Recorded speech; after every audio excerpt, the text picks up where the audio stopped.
You guys, Sean Ross Sapp here for the Wrestling Inc. podcast, April 11th edition after Monday Night Raw.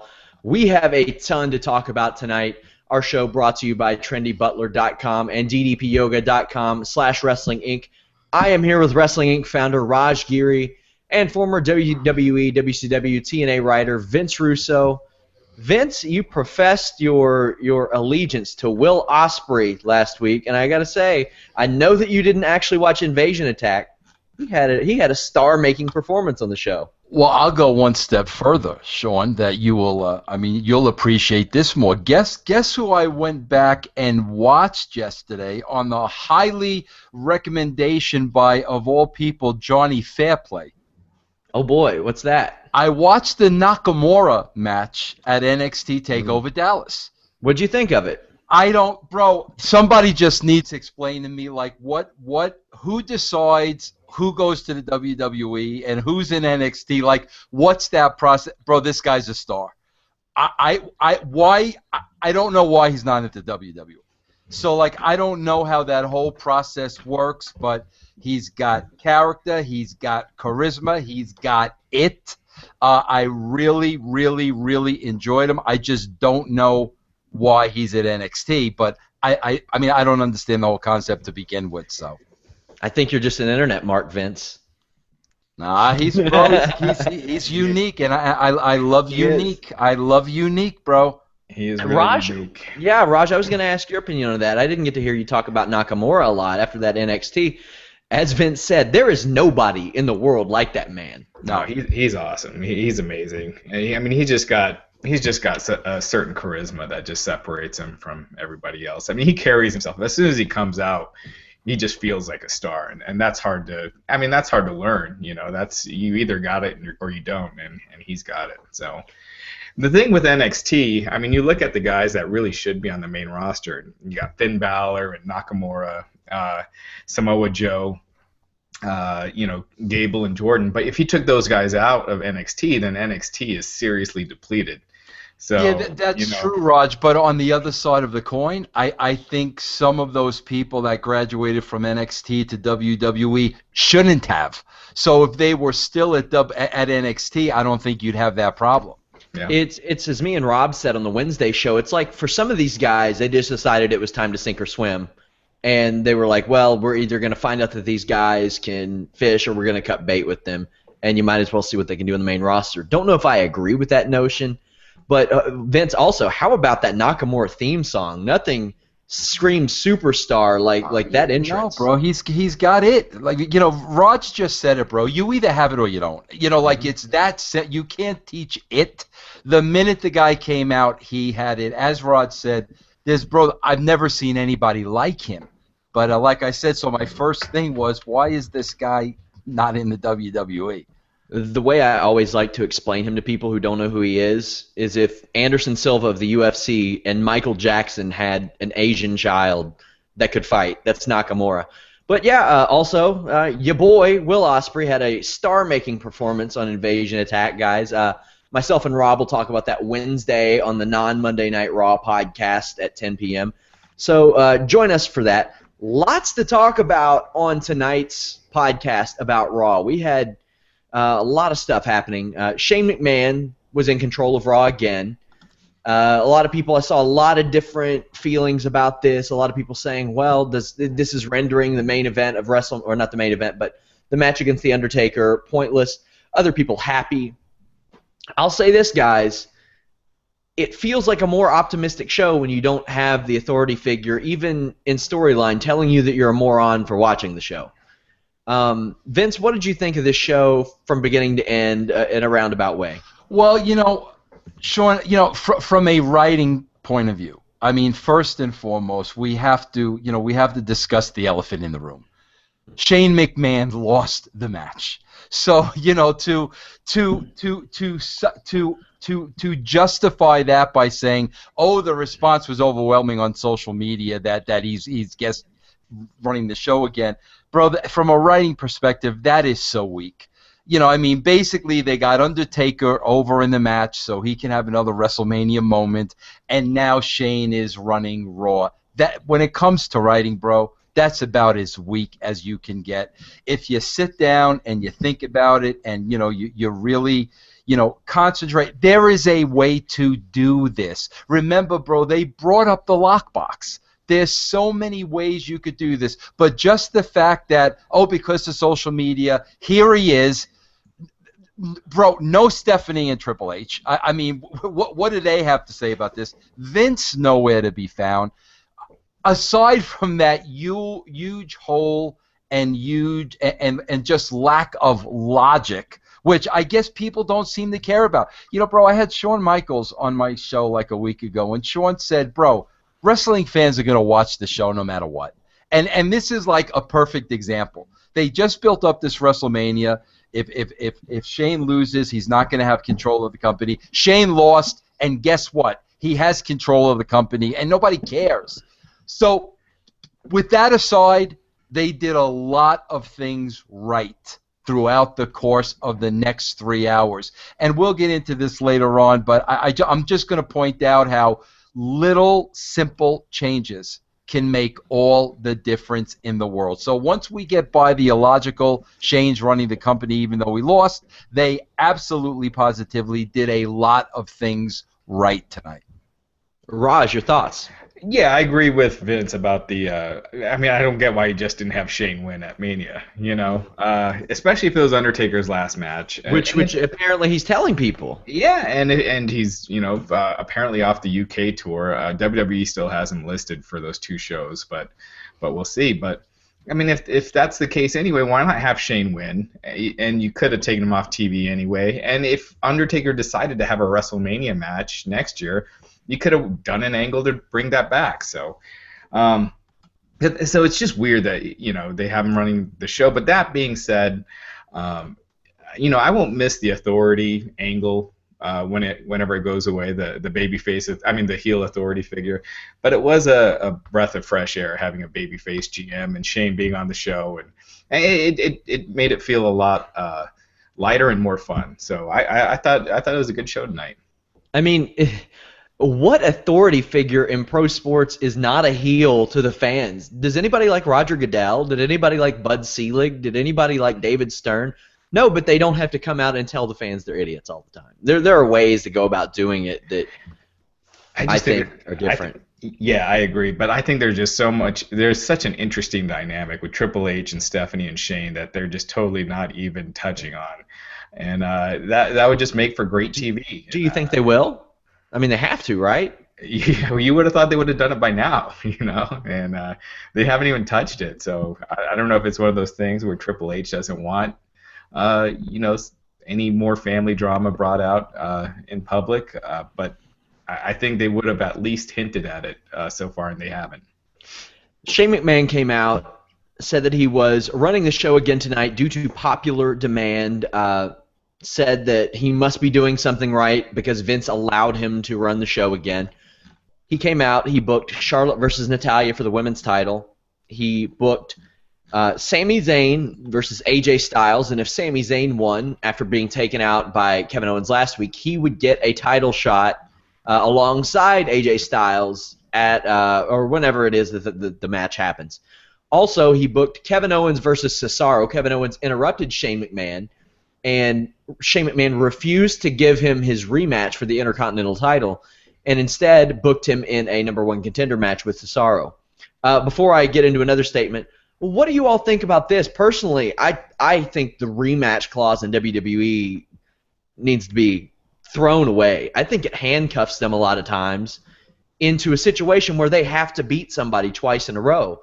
I mean, why not have them earn it again? It happens in boxing. It happens in MMA. In certain situations, an immediate rematch is, full steam ahead. Other times, maybe it's not the best call. Vince, was that ever an issue for you? Or, I mean, I know it wasn't as religiously used back then when you were part of the team as it is now. No, I agree with you 1,000%, bro. I think there are a lot of things in wrestling, as it evolves, I guess, that they need to take a second look at. That would definitely be one of them. I mean, they don't need that.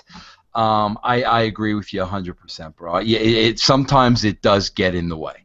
I really like this. Raj, what are your feelings about that? I feel like they don't really actually always do it.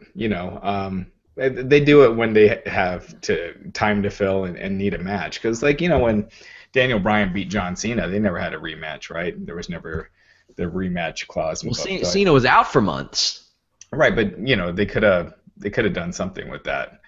I think they only do it when it's kind of a throwaway match anyway. But the way they did it here, I liked it, and I like Cesaro kind of being in that mix because it's clear they don't want him on top right now. So at least it gives them an entertaining upper mid card program to be in. So Shane McMahon booked those matches. It's hard to not notice. The show was much better this week. They did a lot of the things that we talk about them doing on this show every week to improve it. Do you think that those changes were made, Vince, on purpose to give the impression that, hey, Shane's running a better show? Or do you think this all happened to fall in place by accident? I'll be honest with you, bro. I think Shane had a lot to say so. I really do, bro. I really do. I think they were stuck in a rut. And, bro, here's the simplest thing, Sean, that they did tonight. And I don't know how many times on this program we talked about it. And it was this simple. What was the one thing that was different tonight that practically made the show enjoyable for the good part of 3 hours? The one thing that we talk about week after week after week after week. Backstage segments. That, and also something very simple, Sean, with the they weave it in and out. Well, with that too. Right? And so there are a lot of things, Vince. But the most important thing and the simplest thing was, maybe with the exception of 2 matches, every match had stakes. Yeah. Every match meant something. We talk about how simple that is to do. But yet they throw the matches out there week after week and they mean nothing. Tonight, the matches had stakes. They meant something. Who won, who lost, meant something. That was a huge difference in the presentation of the show. And I think Shane McMahon has a lot to do with it, just being out there. Yeah. It just feels different with him there. As opposed to Stephanie and Triple H every week. I think that had just gotten so tiring, and seeing them for the first 20 minutes every week, it just got so redundant. So it was a breath of fresh air for sure. I agree. We had the Kevin Owens-Cesaro match, number 1 contender match for the IC title. A very good match. I liked that they had these little cut-ins to Miz and Maryse hanging out in their personal backstage area. Really enjoyed that. Cesaro, number 1 contender to the IC title. I thought that was very well done. Also, very well done, guys. This backstage promo with Dr. Phil and Charlotte. I like that. Vince, what did you think? Well, a couple of things. First of all, let me say this about the match, Sean, and I'll tell you why I enjoyed the match. Bro, a lot of times I complain about this, and I'm on my soapbox. There was a lot of psychology in this match. Owens was working the shoulder from the beginning to end. The shoulder's taped up. Cesaro never stopped selling the shoulder. You never see that, bro. So all the credit in the world to both of those guys. There was actually psychology in this entire match. I loved when he gave him the swing gimmick and almost blew his shoulder out. Yeah. That's the stuff that's lacking. So there was great psychology in this match. It was really good. That was a great spot for Dr. Phil, bro. I mean, bro, Dr. Phil is obviously a wrestling fan. Like, there's no way anybody could have brought him up to speed that quickly on storylines and what was happening. This guy has to watch the show, but that one vignette, what a great use for Dr. Phil. About 40 years too late for him to visit Ric Flair, isn't it, Raj? Yeah, I thought the end of that promo was good, but did Dr. Phil promote anything? I don't think so. No, he not just really. Seemed kind of just pointless. I mean, he didn't add anything. I mean, that was the only. I thought his kid's band was getting on the show or something. but they weren't on there. Yeah, so it just seemed really pointless. I mean, that backstage promo was the only good part I thought with Dr. Phil being there this week. I thought the rest was just completely pointless. But I agree with Vince. That match was great. It told a story. That was the weirdest tape job of a shoulder I think I've It's K-tape. It's I can't pronounce the word, but it's a special kind of tape that they put on there, and it's basically like elastic tape. Because when he first took his tux off, his suit off, I thought like it was a part of his suit that stayed on. But but yeah, I thought that was great. Cesaro was awesome. And I thought Miz and Maryse is a little rusty, but I thought they were hilarious with their segments backstage. So. We have a lot of people asking about why he comes out in a suit and does that. It's because he's a Swiss Superman. Superman, yeah. Yeah. Clark Kent doesn't come out as Superman.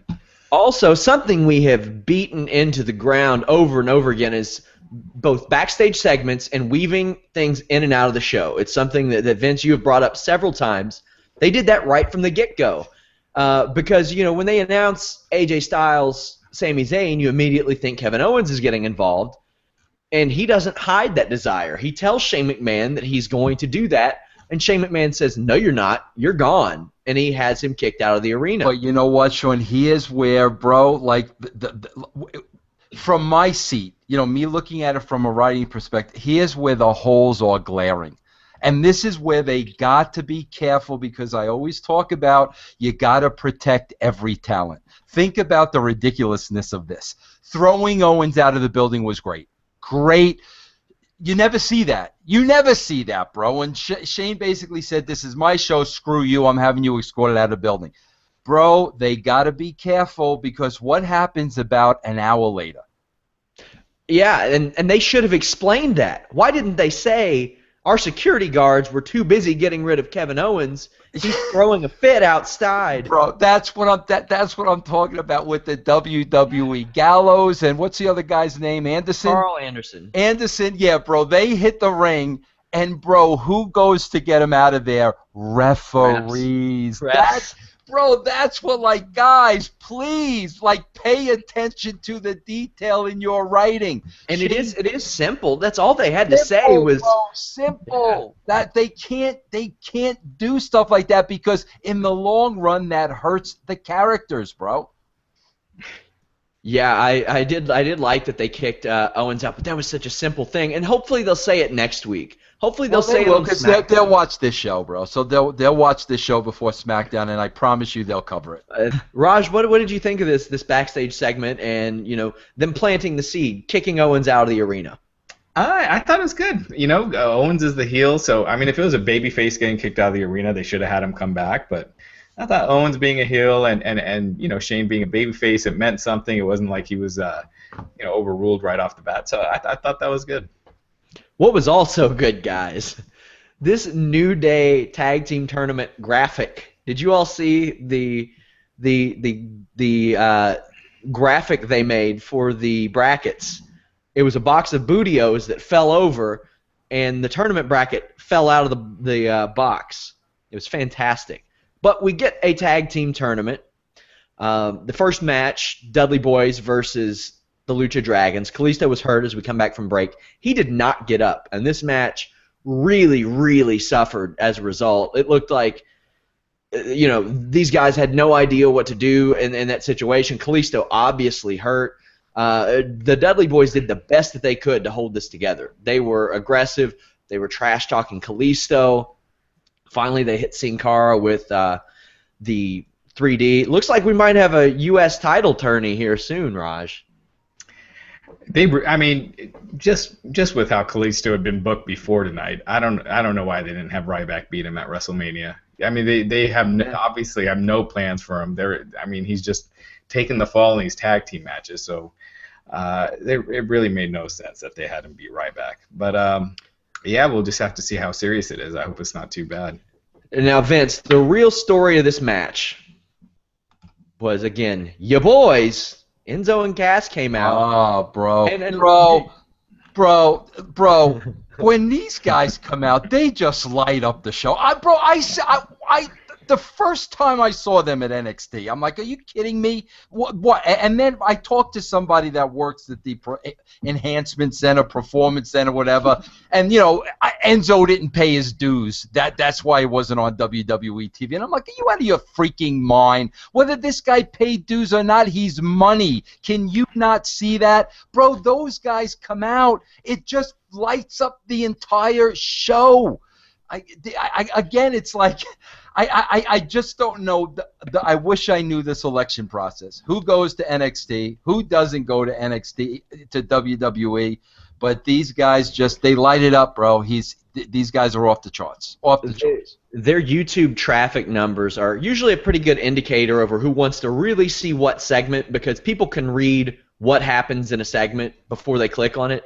The Enzo and Cass segment from last week did giant numbers, third most on the show. The only thing that did more than Enzo and Cass, somebody who haven't been in WWE, was Vince and Shane McMahon and Roman Reigns. That was it. Nothing else. Nothing but that number one contender promo and the Vince and Shane thing did more traffic than the Enzo and Cass debut. So that's got to be a good sign, Raj. Yeah, I mean, these guys, I mean, it's like Ben said, they do. I mean, it energizes the place when they came out. And I think I might have been wrong about them. I thought they might have a short shelf life, coming into the main roster. But, I mean, they really light up the place, and I see a ton of potential. So LA loved them. Yeah, Enzo is such a natural on the mic. He doesn't flinch at all being out, on the main roster, on the big stage. And I mean, he goes at it like he's been there for years. So, man, more props to him. And they're second week in a row, they're one of the highlights of the show. Yeah. And the thing is, while Cass is not as good as Enzo on the mic, who really is at this point, Cass is still very good on the mic. He's still, and that's incredible. And it's like me and Vince have said, if it gets to the point where Enzo can't deliver in the ring, he doesn't got to be in the ring. He's going to be a useful guy no matter what. Also, we had, now this was unusual to me, and I guess it's going to play out by the looks of it. Roman Reigns came out. He stayed true to what he was doing last week. I'm not a good guy. I'm not a bad guy. I'm the guy. They kept it very short, and the League of Nations interrupted. Because what we definitely need more of is Roman Reigns and Sheamus. If there's one thing we need more of on this show. The Wyatt family stopped a 3-on-1 beatdown. This was confusing. And I think maybe it was confusing by design, but for the better part of 2 years, Bray Wyatt has been a thorn in Roman Reigns' side. And this continued up until I think Bray Wyatt had a Facebook post in late January that said, things haven't changed, still anybody but you, Roman. Raj, is this going to be something that they explain or throw away? Probably not. I mean, forever they've been doing that, where when somebody turns babyface, they kind of just, they did that with Piper and Hogan back in the day, and those guys had a historic rivalry. And they just started teaming, and, they teased a little tension, but that was about it. I don't think they're going to explain it. I think it is what it is, and I'm kind of fine with that. I don't think they'd come up with anything that satisfying anyway. Vince. Yeah, bro, I just wish, man, listen, there was a lack of heels on the roster, and then they had this League of Nations, and, bro, listen, I think, I'm not a fan of Sheamus. I am a fan of Del Rio, and I am a fan of Rusev. Yeah, and here's the problem, bro, they don't mean anything. So there's no intrigue to the main event they just booked. With such a lack of heels, you can't go back and change it, obviously. But I just wish they would have made that League of Nations mean something, because they could have been such a valuable tool. But right now, Shane comes out and makes the match, puts Bray and Reigns on the same team. That's cool.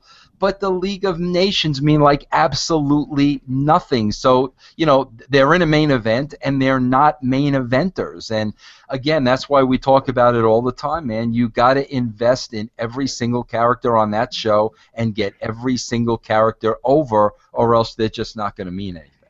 Yeah, I feel like they're as a group, they mean even less, like as opposed to if you had them out by themselves. I think just being in that group brings them down. Yep. And just imagine how far down they're going to go when the likes of Randy Orton, John Cena, and Seth Rollins are back. Because we have all these NXT guys coming up now, and the likes of Anderson and Gallows coming up.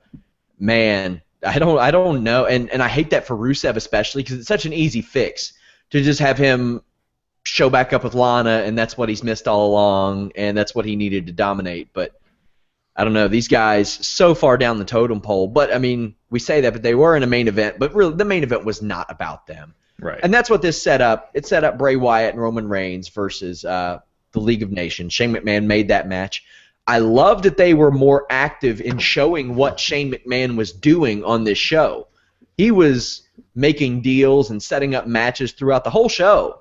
He was involved, so that was good. Yeah, I gotta think he was probably just beat up last week and just couldn't do that much on camera because, he was on screen plenty this week. That's a very good point, actually. We had the Charlotte and Natalya match, good match, as is to be expected. Natalya is just amazing. Not to say that Charlotte's not good, but Natalya is just incredible in the ring. Only problem I had with this, Ric Flair pulls the ref out, but the ref can see Charlotte tapping. That was a little weird to me. Don't know if do we get another match out of this, Vince? What's up with that? That's again, bro. That to me again. That's the consistency. Where's Shane McMahon? Is Shane McMahon not watching his own show? Is Shane McMahon not seeing, Charlotte tap? That's the inconsistency, bro. That's what I hate. Because if I'm sitting there with Ed Ferrara, that's what we're saying to each other. That can't be the finish. Shane is glued to his television set. If this is the first night he's taking over, he's back there watching this. He's going to have to react. What are we going to do? That's what I hate about not protecting talent. I got to say this, though, bro. First of all, that aside, I like the way they're booking Charlotte. I like that she went over WrestleMania. This was another good heel win for her. Bro, the thing I love about Charlotte, bro, and this got handed down by her father, is she knows how to carry herself in that ring. Bro, she knows when to take a breather, when to pause, when to look at the crowd. I mean, she knows how to work the match and work the crowd. And I'm not talking wrestling moves. I'm talking non-wrestling moves. And all that came from Flair. And I really enjoy sitting back and watching Charlotte do that, because a lot of the younger stars don't do that. A lot of the younger stars are, the next move, the next move, the next move. She really milks it. She really works it. It's like that's her stage when she's in the ring. I love that about Charlotte, and I think that's what kind of separates her a little bit from the rest at this point of her career. Raj, what did you think of this? Yeah, I agree with that. I think Charlotte, Charlotte, I mean, she just seems like she's been there a long time. And I got to say, I think they are doing a good job now. I mean, last year with the Divas Revolution stuff, I thought was a big flop. But now I think they're doing a good job of making the women's title make it feel like it's important and means something. I got to disagree with Vince here. I thought they booked this match great, because obviously they're leading to a pay-per-view match with Natalya and Charlotte. So this match showed that Natalya can beat her, that Charlotte got lucky, and I mean, I didn't think Shane should come out, because Ric Flair pulled the referee out of the ring before she tapped, so that would have warranted the DQ. So you didn't really need Shane coming out, because that was the right call by the ref. So yeah, I thought this segment was great, and I thought they did a great job in the ring. And it's good seeing Natalya getting being in that title picture, because those two have great matches. So it should be. Yeah, she deserves it too. I spoke to Eva Lise last week of Lucha Underground, who I know you all are familiar with. Did she ask about me? She didn't. I'm sorry. I had to promise my fiance that I wouldn't profess my undying love to Eva Lise. But I think she's one of the best characters on Lucha Underground. But she put over Charlotte big time, because one of the reasons that Eva Lise said that she got such a bad reputation in FCW was she was told to not wrestle like a guy, and she was like, well, too bad, that's what I do, and that's my thing. And she wanted this type of movement a long time ago. And she said that the way that she made that known wasn't as well as Charlotte was, and she thought that, obviously having Ric Flair as her father helped her navigate those political waters much better. So not only is having, Ric Flair as a father helping her with psychology and things like that, it's obviously helping her behind the scenes as well, and that's a very valuable thing. And somebody who is as good as Ivelisse is, both in promos and in the ring, it's very high praise. I think she's one of the best outside of WWE. Ric Flair looking dapper tonight as always, looking stylish, you guys. And you, my friends, can look stylish too if you go to our friends at trendybutler.com. Use the coupon code Wrestling10 and get $10 off of your first order. And you can get $150 in designer clothes for even less than $65. But what happens is you go there, you create a style profile based on your personal preferences, whether it's casual, upscale, maybe you dress a little bit differently. Maybe you want to dress differently, or you want to dress casually, or you want to dress upscale, but you don't know where to start, or maybe you just don't want to do the shopping yourself. Trendy Butler does it for you. They have a stylist handpick your clothes for you and send you a box every single month. Highly encouraged. Waiting on my first box now. Very excited about that. TrendyButler.com, all caps, Wrestling10. Follow them on Twitter, on Instagram, and, of course, send them a tweet. Let them know Wrestling Inc. sent you. That's TrendyButler.com, Wrestling10, all caps. But, yeah, guys, I bet that Ric Flair wished that something like this were around 20, 30 years ago. But it wasn't. But they are now. Anyway, no Sasha or Becky on this show tonight, Raj. Yeah, I mean it was a pretty packed show, so yeah, and they're not really doing much with them right now, so I'm sure they'll be on SmackDown.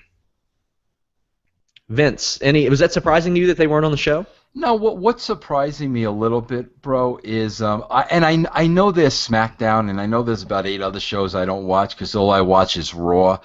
What I'm a little concerned with, bro, is the way they're shuffling people in and out, because I do believe that it is weekly consistency to get people over. I do believe that, and weekly consistency, bro, doesn't mean a match every week, but it means that we see, it could be a backstage vignette, it could be anything. Like the perfect example tonight was the way they used Corbin over there.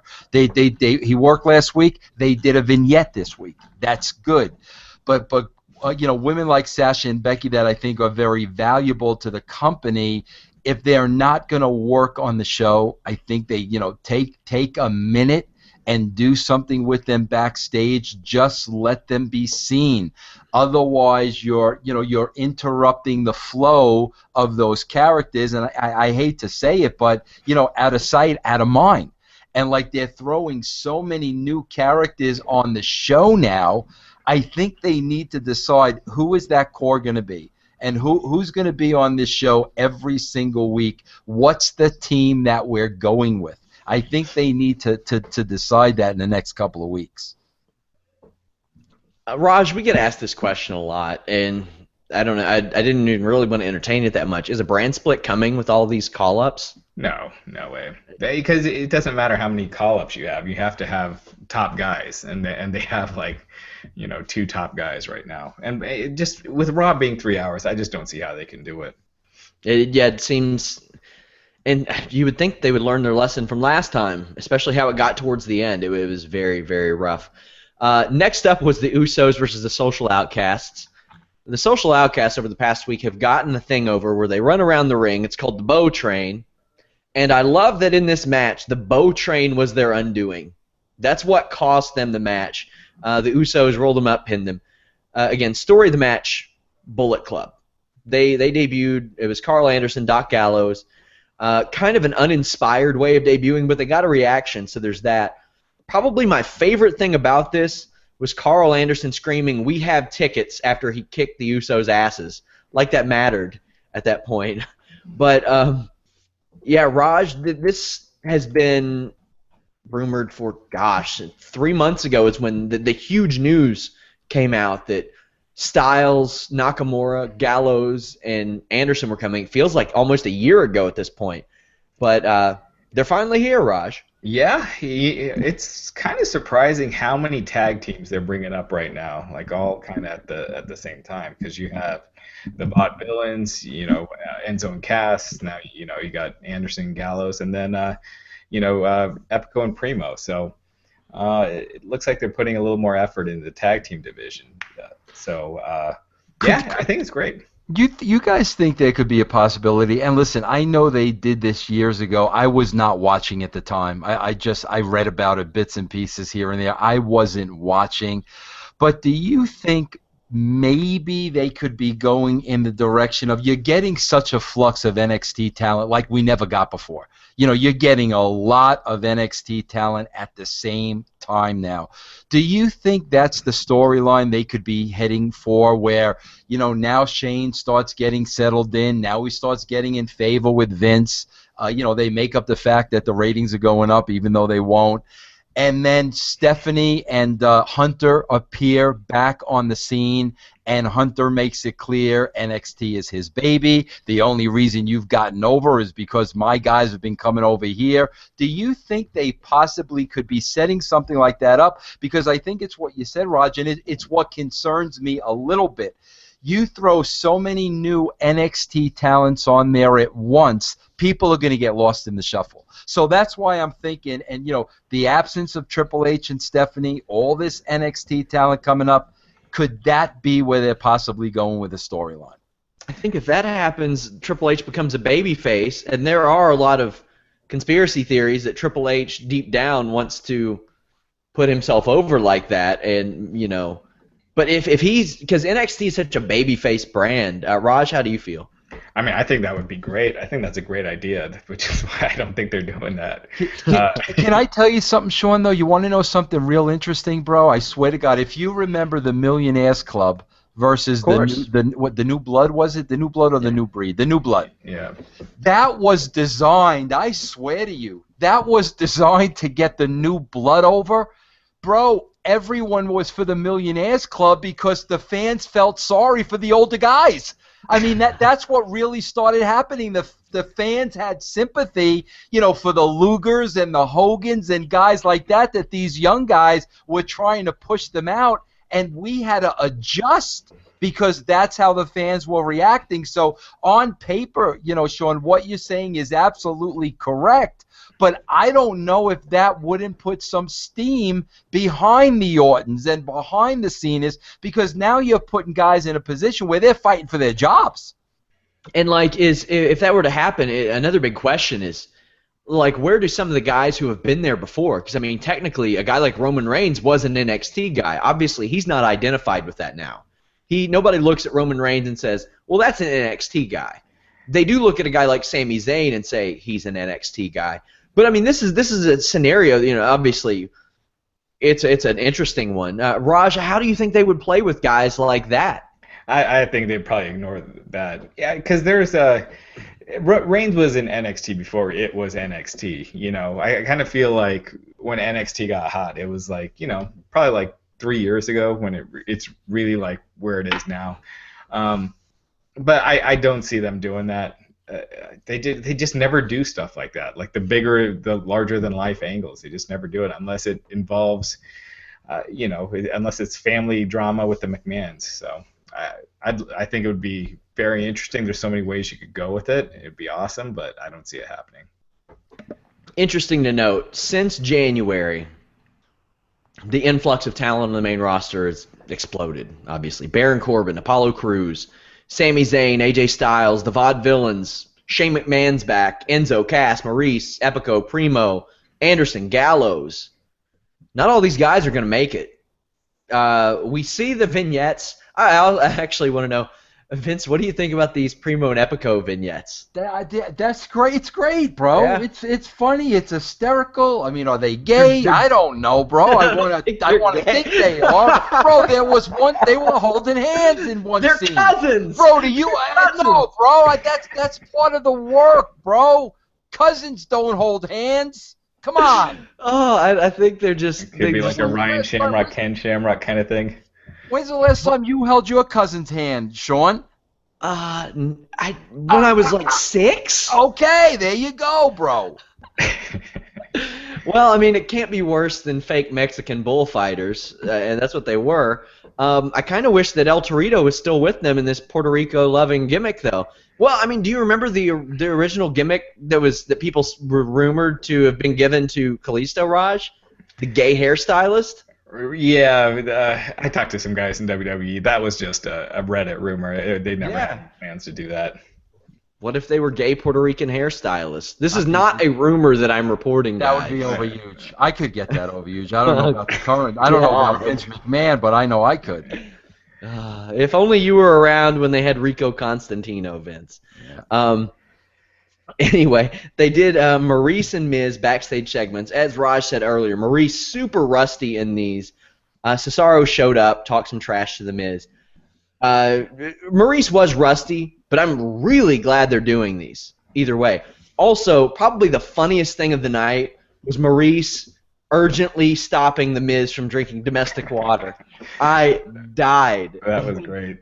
When that happened. Vince, you've been a big proponent of these backstage segments, and they did a lot of them tonight, and I think it made the show run a lot smoother. I agree, and this one was definitely character development. It was tremendous. Bro, there's a big difference when Miz goes out there and talks about himself, and now somebody else is putting him over. Big difference, and this was great character development. Really done well. I think this is the first time I've died laughing during a WWE comedy bit, and it's been a long time. I mean that domestic water bit just cracked me up. I thought it was great, and yeah, that's true. The backstage segments, I thought it wasn't all the same people. It wasn't just Triple H and Stephanie the whole night. They mixed it up, and I thought it made for a much faster show. It didn't feel as long as it usually does, I thought. Oh, yeah. I thought the show felt like it was 2 hours. I think Maryse is a very underrated character for the WWE right now. She's going to be on Total Divas, so she's useful in that manner. It doesn't look like she's going to be in the ring, so she can be, the eye candy that Vince is a fan of, so it gets that demographic. Also, I think she gives Miz a new lease on life. I don't think he's going to be a main eventer by any means. But if you're going to portray a guy as a celebrity or a movie star, even if he's a D-list movie star, why not have a pretty girl with him to help perpetuate that gimmick? Yeah, and she's just a little rusty. She'll be, give her a few weeks and she'll be fine. She used to be an excellent heel, I thought. Yeah, exactly. Next up, Sami Zayn, AJ Styles. Match started very, very, very slow, but really picked up towards the last half. They really delivered in the ring. That Blue Thunder Bomb, Raj, it's not put anybody away yet, but as we saw in the Nakamura match, a match that everybody knew that Zayn was going to lose, and in this one, people buy it. And I thought this was a good match once all was said and done. Did start a little slow, but also, I'll lump this in there, we saw them respecting each other backstage, and Shane McMahon showed up, and Shane McMahon was marking out over these two guys. And do you think there was maybe, as I mentioned, they want to perpetuate that Shane McMahon booked this show. Do you think that's maybe to get him on the good side of the internet fans, as people say? Is that to me? Yeah. I think, but I think the one problem they're already doing this with Sami Zayn that they did in NXT is his role is kind of like to never win the big matches now. Like he's there to be put in the ring with the top guys and get a good match out of them, but then lose. So I think you got to give him more wins before you're jobbing him out so much. But I thought the match was fantastic. And then Shane was kind of saying what I think everyone was thinking. So I think that makes him more of a baby face in everyone's mind. But I thought the match was great. Vince, your thoughts on the match? Yeah, I thought the match was great. I thought AJ definitely had to go over in this match, but I hear what Raj is saying, and I agree. But AJ had to go over in this match. But I got to tell you guys now, man, The more I look back at WrestleMania and Jericho going over AJ, they had to make these decisions after WrestleMania. There's no way in the world they knew the next pay-per-view was going to be Roman Reigns and AJ Styles and have AJ lose to Jericho at WrestleMania. Absolutely no way. I guarantee you. Look up and down that show and see how many of those results just don't matter 8 days later. I'd agree with you, Vince, but they've done this before. Like, yeah, remember that WrestleMania where Mark Henry beat Ryback, and then Ryback was put into a feud with John Cena for the world title the next night? So it's like the same. But it makes no sense. But I know. But AJ was still virgin pure. You know what I'm saying? And I mean, when I look back now, I'm like, yeah. At the time, I thought it was okay, but now I'm like, there's no way in the world you could have been planning for him to go with Reigns and have Jericho beat him, and because Jericho's talking about it in his promo. Jericho's talking about the way he beat AJ. I don't think he should be reminding us of that if AJ's going up against Roman Reigns. I agree with you. I mean, I thought last week when they did the four-way, I thought Jericho was going to win. I thought that's why they had him beat Styles at Mania. That made sense. Then he's going against Reigns, but it makes no sense. It puzzles me, but they do that, and I'll just never get it. Maybe AJ Styles and Chris Jericho are just so damn good at everything that they're the only ones that can beat each other, and I bet I know why that is. I bet it's because of ddpyoga.com/wrestlinginc, because they are both users of ddpyoga.com/wrestlinginc. Bro, how long do you spend on these segues? I hate to interrupt the DDP thing, and we'll plug it. They're all on the fly, my friend. Spend on these segues, seriously. They are all on the fly. I'm dead serious. Finish. DDP Yoga is awesome, bro. Go. ddpyoga.com/wrestlinginc, used by the biggest of the most successful WWE stars, John Cena, AJ Styles, Chris Jericho. ddpyoga.com/wrestlinginc. Get a great deal on the Max Pack. And if you haven't already, check out the Resurrection of Jake the Snake. Available on Vudu, Amazon, PlayStation Network, Google Play, iTunes, all over VOD. One of my favorite pro wrestling documentaries. Check that out. Of course, follow DDP on Twitter.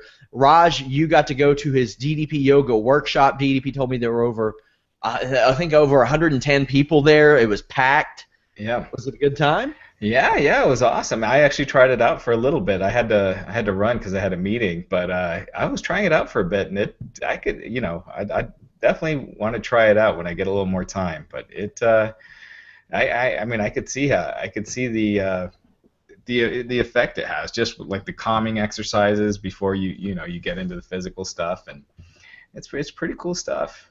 Oh, our strength and conditioning coach a few years ago got into yoga through DDP Yoga, and he had us do that as a quote-unquote warm-up. There was no warm-up about it. It is a workout. It is fantastic. Mick Foley has lost 50 pounds by using ddpyoga.com/wrestlinginc.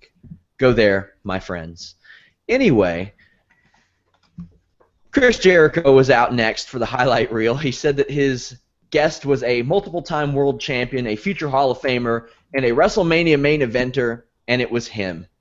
And he bragged about, his victory over AJ Styles and things of that nature. He was interrupted by Dean Ambrose, who took over his show and kicked his ass. I thought Dean Ambrose was kind of funny here in his little quirky way. He did take over the show. He put up a marker board, which is a little bit better done than my chalkboard back here, but took over Chris Jericho's show, beat him up. Looks like we got a feud going here. Raj, your thoughts on this?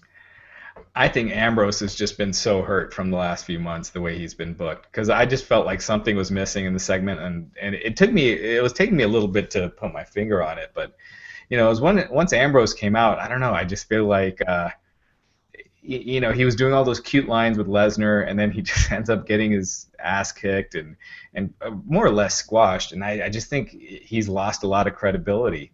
And this is one of those things. I thought it might have looked good on paper, but this was one of the weaker segments on the show. I still kind of enjoyed this segment. I think it could have been a lot shorter, though.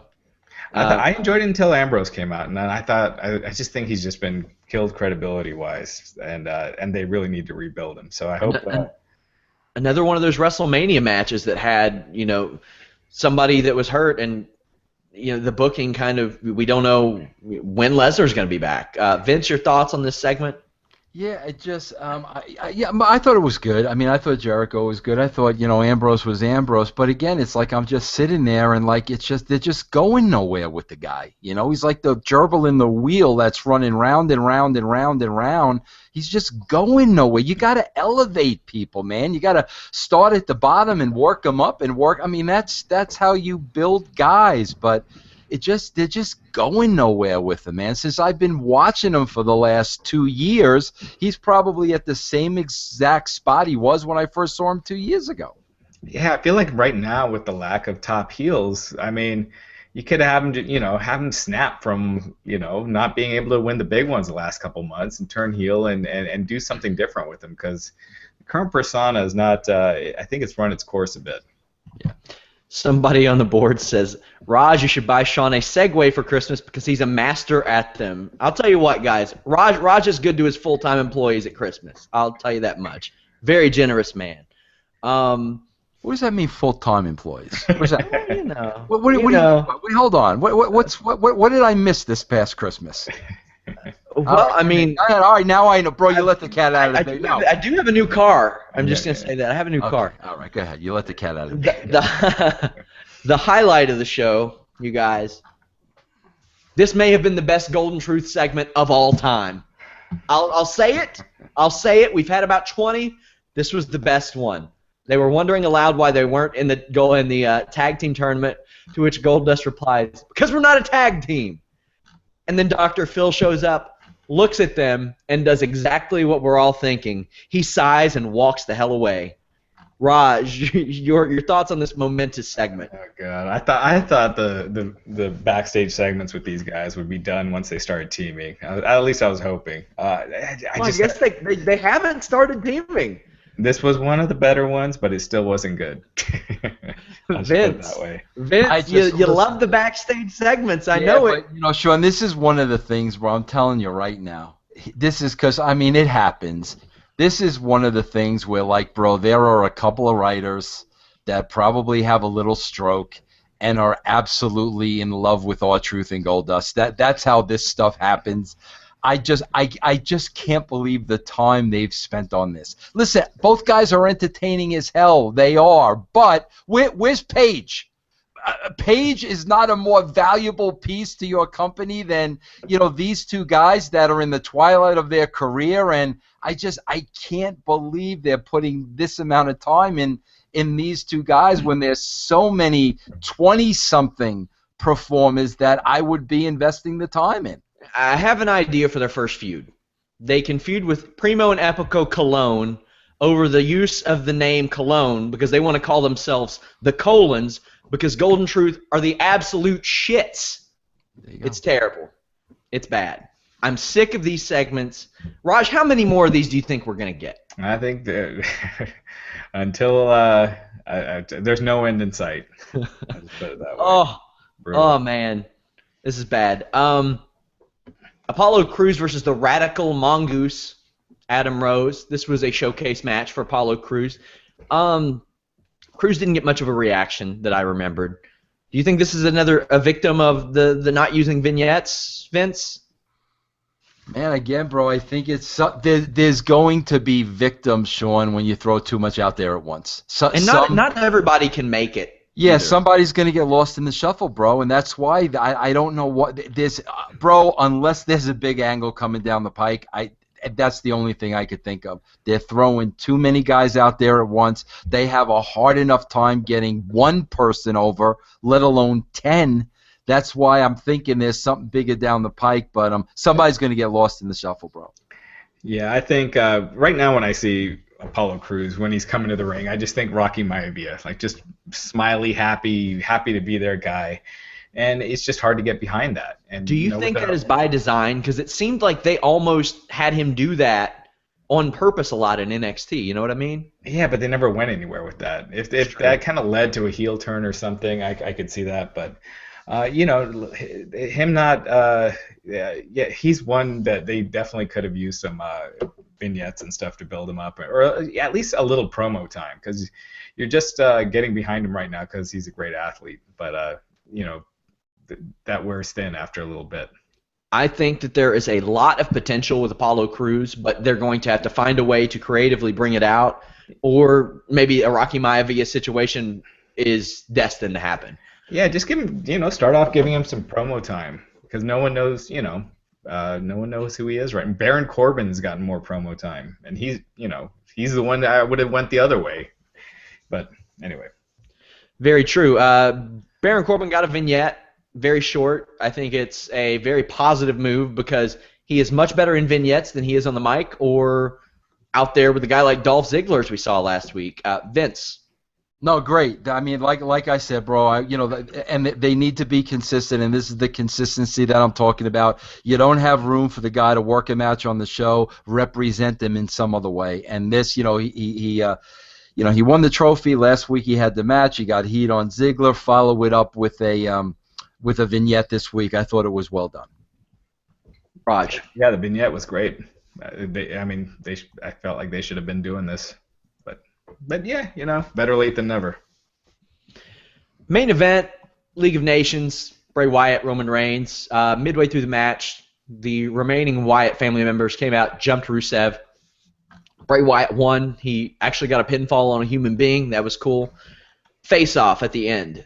Where's this going, Raj? And does this overshadow the Styles-Reigns match? No, I think it was just I think they had to do something because they've been, enemies for so long. But, it's clearly building to the Wyatts and the League of Nations at Payback. How good does Wyatt work as a babyface, though? He worked great. Yeah, I thought he did outstanding for his first time as a babyface. He did great. That hot tag was unbelievable. Yeah, Rowan and Strowman working as babyfaces outside the ring, not so much. But, this is when they're going to be missing Harper. But, yeah, I thought Bray Wyatt was great. I liked pretty much everything about this match. I thought it built great. And yeah, I thought the finish was what they should have done. It should have been Bray getting that win since it's his first time as a babyface, and not shaking hands with Roman. I felt like that was the right move to make, was just them having a standoff. Vince, your thoughts on this main event and the stare down to end the show? Yeah, the only thing I didn't like, I'm just a big proponent of, the main event. The whole show needs to lead to the main event. The main event really needs to be the focus of everything that's going on in the company. This was obviously, we need a good main event for the show.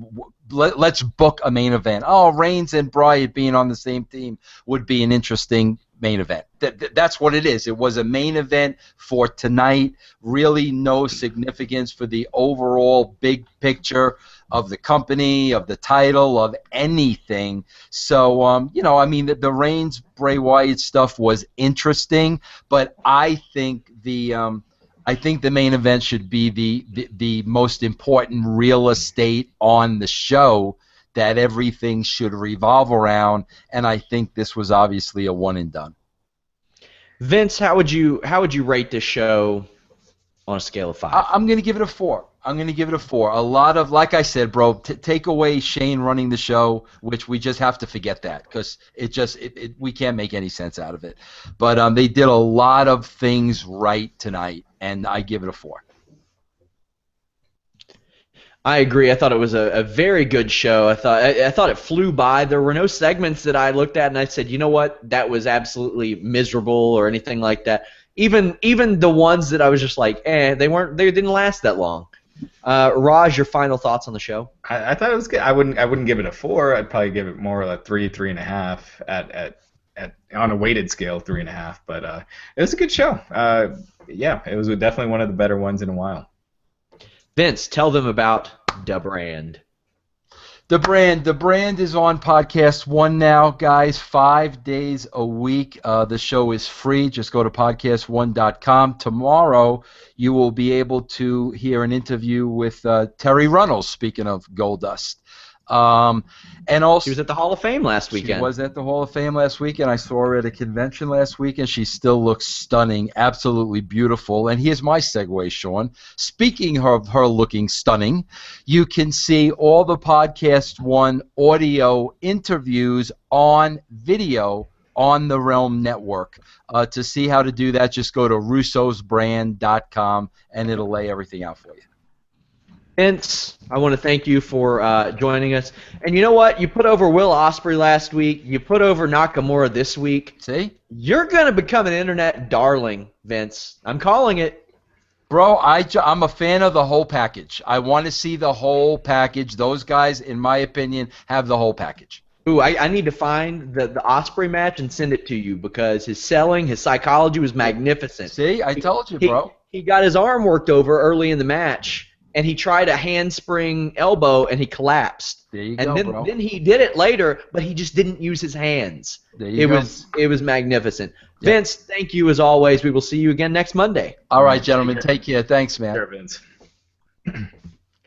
Raj, check out UFC yesterday by chance. I have not watched it yet, no. Dos Santos beat the brakes off of Ben Rothwell. Yeah, I heard about that. So that's good to hear. That's good to see because Dos Santos didn't look so good when he fought Overeem. It looked like those Cain Velasquez fights took years off his life. Yeah, I don't know if he was injured going into that fight because I don't know how. I mean, I haven't seen the Rothwell fight yet. So did he look in better shape? Because he didn't look in good shape in the Overeem fight. He moved like he was about 195 pounds. He moved very well. He exploited Ben Rothwell's body. His footwork was just phenomenal. He looked really, really good. The thing is, what do you do with him? He's fought everybody. Yeah. I mean, I guess you could. Gosh, I don't even know who's. I guess you could do Arlovsky. Yeah, well, Arlovsky's fighting Overeem soon, I think. Oh, did they announce that already? Yeah, that's been set. Greg Jackson fighters both going at it. They're training at different sides of the facility right now. Yeah. Well, you could have him fight Arlovsky if Arlovsky loses. Also, got to ask you, how long do you give Vince St. Preux against John Jones at UFC 197 in 2 weeks? I almost wouldn't be surprised to see it go to a decision. That seems like that's what happens a lot of times with fights like this. Is the guy you expect to get killed, he doesn't win, but he hangs in there. OSP's level of athleticism is extremely high. It's underrated, and you never know what kind of style can just conflict with another one. So I'm excited to see that. The stretch of UFC shows over the next several months, big time, good stuff. Let's get to some questions. The crowd didn't really start getting into it until the women's match. Does Russo still think people care about women being in proactive roles? Well, he's not here to say that, but yes, people do. That does bring in a different kind of demographic. Would you agree, Raj? Women being in different kind of roles. Do you think people still care about it? Like what? Like the women being more prominently displayed on the shows. If they're used right, they will. If you make it interesting and worthwhile, then they will. I mean, we've seen that already. So, Impact was doing it way before. Gail Kim and Awesome Kong, they used to have the highest rated segments on the show. Yeah, but they didn't follow up on that. I mean, you do it right, and people, you build it, they will come. Somebody says, will Vince McMahon have to deal with PM Skunk on Camp WWE? I would not count on PM Skunk being on Camp WWE, but that would be, I don't know. The PM Skunk might show up on Edge and Christian's show because apparently they get to do whatever they want. Yeah, I feel like CM Punk, it's a little, they don't like to mention him at all. So not at all, yeah. They did mention TNA on the Edge and Christian show though, did you see that segment? That was hilarious. AJ Styles. Yeah, and Styles' reaction was even funny because you can tell that he holds a little bit of contempt towards that statement that was released. Yeah. Because when they brought up, no, they're not going to mention it, he was like, yeah, that is kind of funny. So I thought that was really good. Some of their shows have been very, very, very funny. Who's going to have the U.S. title the longest? Kalisto, Cena, or Ambrose? Ambrose, and all said and done, I think will have had the longest run during the Shield. Yeah. Speaking of Cesaro, what are your thoughts on his 007 Superman entrance, Raj? I think it's cool. I think it's something different, and it fits him. So he doesn't look odd coming out doing that. So I think you know what? And if people want to recreate that at home, they can just go to trendybutler.com and use that Wrestling 10 code. I think that I'm pretty sure that's what Cesaro uses. Does it make sense that the Wyatts come to Roman's rescue instead of his cousins? Well, his cousins aren't over. Yeah, he can't just always have the Usos involved just because he is. You know, at some point you got to separate it. So yeah, I think it works for what they're doing. If Anderson and Gallows end up joining Roman as maybe the Roman Empire, I would like that to be a thing, that his cousins didn't come help him and hardly ever seemed to, and that he had to find people that would help him. What do you think about something like that, Raj? I don't think they'd use it because they don't like to make it seem like Reigns needs anybody. But you know, I think Anderson and Gallows with Reigns would definitely be interesting. I don't know if they're going to be pairing him with Finn Balor when Finn Balor comes to the main roster. It's looking like they might not. So, because how do you make those two? Those two, Gallows and Anderson, are two of the most amazing heels in the world. They're fantastic. But how do you make them heels if they're with AJ Styles or Finn Balor? Right, exactly.